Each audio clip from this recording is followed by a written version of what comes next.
For this project, I worked with the ROAD and Crossroads, which are part of the Jefferson Center for Mental Health. The ROAD is a drop-in center for Jefferson, Gilpin, and Clear Creek County youth located at Brady High School.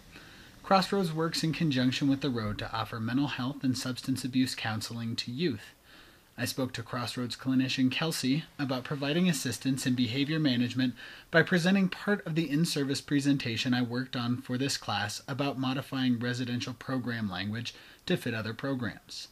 I modified the presentation to fit the language of the ROAD by changing the word student to client and the word teacher to staff. The rest of the information was virtually unchanged. I described the language used in the Synergy residential program that would be applicable. The idea behind the Synergy language is to remain positive and to provide as many opportunities for self-reflection and personal accountability as possible. Because Synergy Residential is an unlocked program, the language is also designed around presenting choices to the clients. This language is easily modified to fit other voluntary programs, such as the ROAD and Crossroads. I specifically covered modifications for the pull-up system, the monad encounter, the trim, and special learning experiences. The presentation is not a set-in-stone system, though. It is a framework of ideas that can be used together or individually as needed for individual clients. The presentation describes the ideas on a continuum because, used together, each is a support for the next in terms of addressing problem behaviors.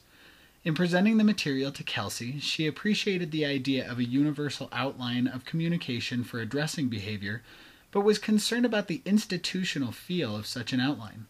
She also asked if there was flexibility in the program for modifying it to individual clients' needs and how to create those modifications. I explained that the program had built-in modifications to meet individual needs in many ways.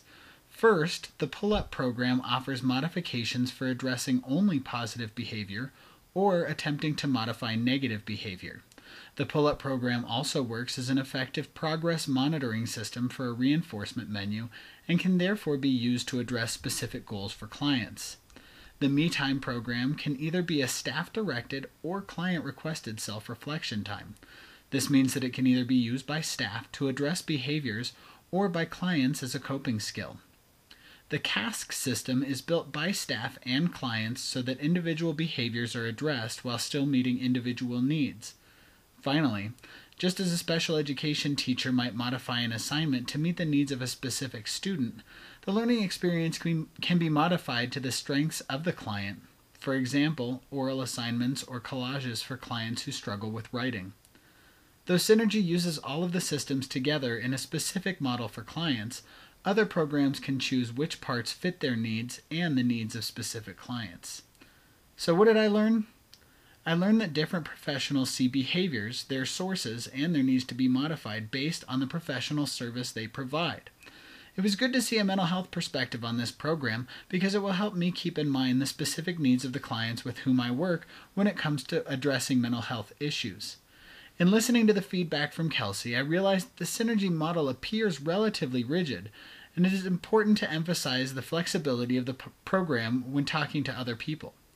I know specific situations where the language in the program have been modified to meet client needs, but my audience does not. Therefore, I need to make sure that they understand that nothing is set in stone. It is important to me that this presentation is heard as a framework of services. I want professionals who hear it to be involved in creating ideas for its adaptation to their program so that it fits their needs, and I think that if presented properly, it should empower program professionals to make their own modifications.